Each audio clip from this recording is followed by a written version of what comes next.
મહારાષ્ટ્રના નાગપુરમાં આજે સતત બીજા દિવસે ખેડૂતોએ ઉગ્ર આંદોલન શરૂ કર્યું છે। પૂર્વ મંત્રી અને પ્રહાર પાર્ટીના નેતા બચુ કડુના નેતૃત્વમાં આ વિરોધ પ્રદર્શન ચાલી રહ્યું છે।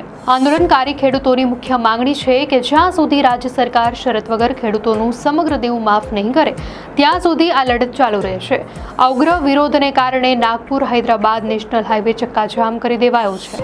હાઈવે પર વાહનોની લાંબી કતારો લાગતા ભારે ટ્રાફિક જામની સ્થિતિ સર્જાઈ છે। પૂર્વ મંત્રી બચુ કડુએ સ્પષ્ટ કર્યું કે તેઓ ખેડૂતોની વેદના અને વધતા દેવાના બોજના કારણે આ દેખાવો કરી રહ્યા છે અને તાત્કાલિક રાહત મળે તેવી અપેક્ષા છે।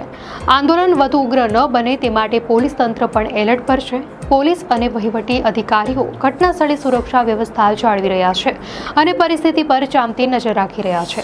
હાઈવે પર જામ થયેલ ટ્રાફિકને હળવો કરવા માટે વૈકલ્પિક માર્ગો તરફ વાળવામાં આવ્યો છે। નોંધનીય છે કે મહારાષ્ટ્રમાં ખેડૂતો દેવાના ભારે બોજ હેઠળ દબાયેલા છે।